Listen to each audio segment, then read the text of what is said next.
Hello students, good afternoon. कैसे हो?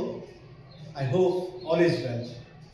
तो आज फिर मैं आपके लिए लेके आया हूँ एक छोटा सा टॉपिक जो थोड़ा सा इम्पोर्टेंट है एग्जामिनेशन पॉइंट ऑफ व्यू से।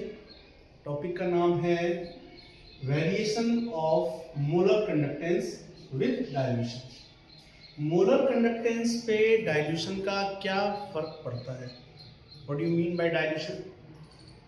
डाइल्यूशन को डिफाइन करने के लिए हम ये बोलेंगे कि किसी भी सॉल्यूशन में अमाउंट ऑफ सॉल्यूट कितना है।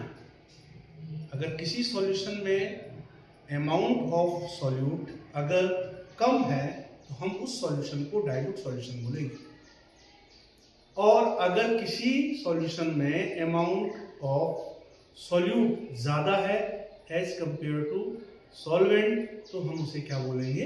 Concentrated solution. हमें क्या समझाना है कि वेरिएशन ऑफ मोलर कंडक्टेंस, जो मोलर कंडक्टिविटी है या मोलर कंडक्टेंस है, वो कैसे वेरी करती है डाइल्यूशन के साथ। तो हम क्या करेंगे?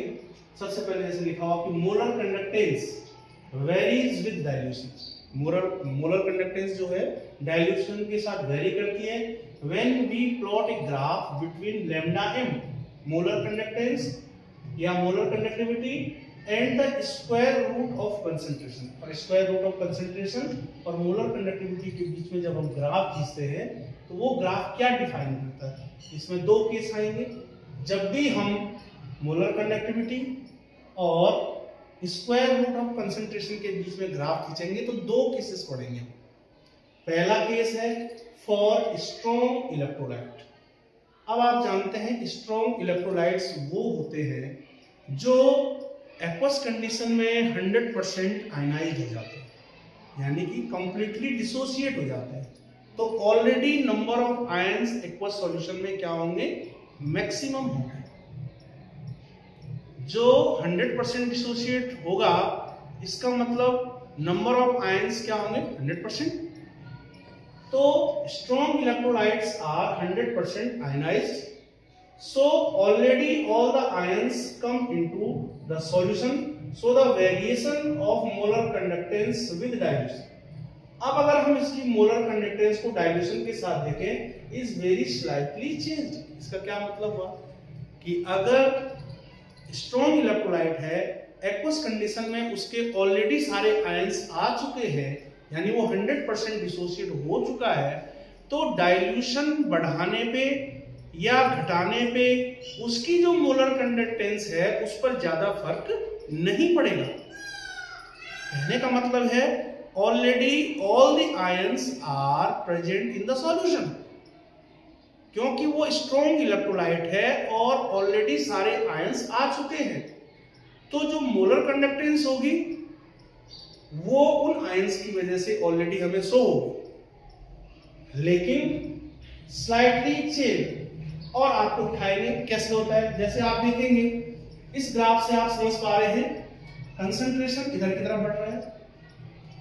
तो कंसंट्रेशन अगर बढ़ रहा है तो उस समय लैम्डा m क्या है? बिल्कुल कम है। यहां इस लाइन को मिला देंगे, ये लाइन यहां मिल जाएगी। देखिए अगर इधर की तरफ कंसंट्रेशन बढ़ रहा है, यहाँ पे कंसंट्रेशन सबसे ज्यादा है, तो उस समय मोलर कंडक्टेंस क्या है? सबसे कम है, लैम्डा m कम है।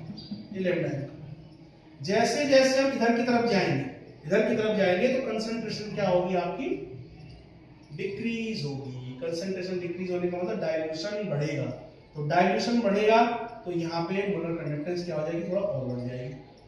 जैसे जैसे पतला होता जाएगा यानी डाइल्यूट होता जाएगा वैसे वैसे मोलर कंडक्टेंस बढ़ती जाएगी। यहाँ देखेंगे आप, पहला केस देखो आप, यहाँ पे कंसंट्रेशन सबसे ज्यादा है तो लैम्डा m यहाँ पे सबसे कम है।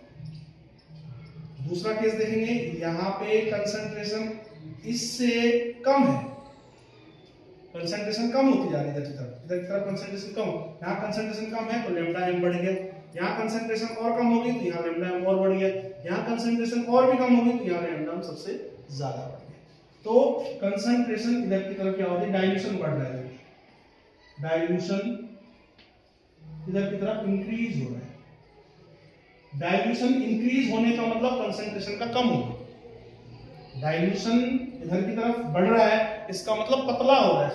जैसे जैसे हम सॉल्यूशन को डाइल्यूट करते जाएंगे, मोलर कंडक्टेंस क्या होती जाएगी, बढ़ती जाएगी। तो यहां पे जो ये डॉटेड लाइन दिखा रहा है, क्या दिखा रहा है, लिमिटिंग मोलर कंडक्टेंस दिखा रहा है कि स्ट्रॉन्ग इलेक्ट्रोलाइट्स के लिए जो लैम्डा एम है वो कहां तक जाती है, इनफाइनाइट डायल्यूशन तक, लिमिटिंग मोलर कंडक्टेंस। ये जो डॉटेड लाइन दिखा रहा है, क्या दिखा रहा है, लिमिटिंग मोलर कंडक्टेंस। और मैंने बताया क्या कि डायल्यूशन बढ़ाने पे, डायल्यूशन इधर बढ़ रहा है, डायल्यूशन इधर बढ़ रहा है तो कंसंट्रेशन कम हो रही है। तो कंसंट्रेशन अगर इधर कम होगी तो कंसंट्रेशन कम होने पे, यानी डायल्यूशन बढ़ने पे, डायल्यूशन बढ़ने पे मोलर कंडक्टेंस इनफाइनाइट डायल्यूशन तक बढ़ती रहेगी। तो ये तो हो गया आपका स्ट्रॉन्ग इलेक्ट्रोलाइट का केस। फाइनली हम समअप कैसे करेंगे कि स्ट्रॉन्ग इलेक्ट्रोलाइट पे डाइल्यूशन बढ़ाने से, डाइल्यूशन को बढ़ाने से उसकी मोलर कंडक्टेंस में जो चेंज होगा वो वेरी स्लाइटली चेंज होगी। उसकी मोलर कंडक्टेंस, उसकी मोलर कंडक्टेंस पे ज्यादा फर्क नहीं पड़ेगा। ये आपका स्ट्रॉन्ग इलेक्ट्रोलाइट का केस हो गया।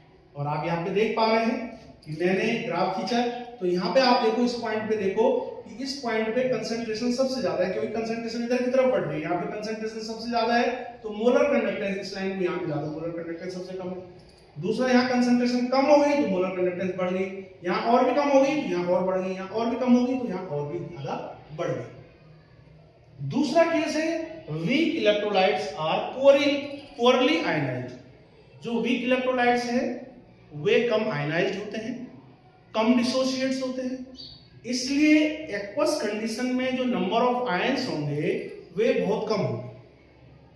ठीक है, the variation in the molar conductance is very large. तो जो इनकी मोलर कंडक्टेंस है ये बहुत ज्यादा वेरी करेगी। कब करेगी, जब हम कंसंट्रेशन या डाइल्यूशन को बढ़ाएंगे। क्या फर्क होता है कि molar conductance of weak electrolyte, जो वीक इलेक्ट्रोलाइट की जो मोलर कंडक्टेंस है decreases with increase of dilution. Weak electrolytes के लिए जो मोलर कंडक्टेंस है वो डिक्रीज करेगी, मोलर कंडक्टेंस डिक्रीज करेगी विद इंक्रीज ऑफ डाइल्यूशन। अगर हम डाइल्यूशन बढ़ाते हैं, डाइल्यूशन बढ़ाने का मतलब फिर क्या हुआ, इधर की तरफ तो कंसंट्रेशन बढ़ रहा है, कंसंट्रेशन इधर बढ़ रहा है, ध्यान से सुनेंगे, कंसंट्रेशन इधर बढ़ रहा है लेकिन डाइल्यूशन इधर बढ़ रहा है। तो डाइल्यूशन बढ़ाने के साथ मोलर कंडक्टेंस क्या होती जाएगी, डिक्रीज हो जाती है। देखो मोलर कंडक्टेंस डिक्रीज हो रही, यहां देखो कंसंट्रेशन इंक्रीज, कंसंट्रेशन पे मोलर कंडक्टेंस सबसे कम। तो जैसे जैसे हम क्या करेंगे, molar conductance decreases with increase of dilution. जैसे जैसे डाइल्यूशन अगर हम बढ़ाएंगे, डाइल्यूशन अगर हम बढ़ाते हैं तो मोलर कंडक्टेंस क्या होती जाएगी आपकी, डिक्रीज। देखो यहाँ पे था मोलर कंडक्टेंस, अब यहाँ आ गई, फिर यहाँ आ गई, ये डिक्रीज होता जा रहा है। तो वीक इलेक्ट्रोलाइट्स के लिए molar conductance decreases with increase of dilution. ये जो दो केसेस है बहुत इंपॉर्टेंट है।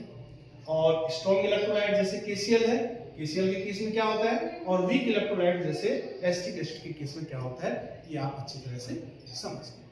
तो जब भी मोलर कंडक्टेंस का वेरिएशन आपको दिखाना हो तो दो सेपरेट केसेस में उसकी बात करेंगे।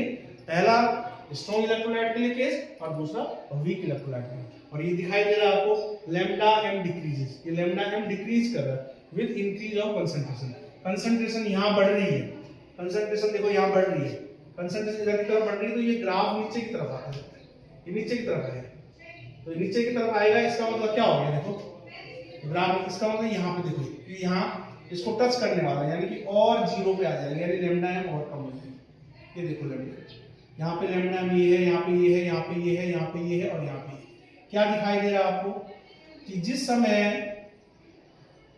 कंसंट्रेशन बढ़ेगी, कंसंट्रेशन बढ़ेगी तो जो लैम्डा एम है बिल्कुल इस पे टच होने की कोशिश करेगी, यानी सबसे कम हो जाएगी। और जैसे जैसे आप डाइल्यूशन को इंक्रीज करोगे वैसे वैसे मोलर कंडक्टेंस आपकी डिक्रीज होती जाएगी। तो ये एक छोटा सा टॉपिक था जो बहुत ही इंपॉर्टेंट है, बोर्ड एग्जाम में भी इस पे क्वेश्चन आते हैं। और नीट एग्जाम में भी इस पे क्वेश्चन आया था। तो समझ गया। Thanks and have a nice day.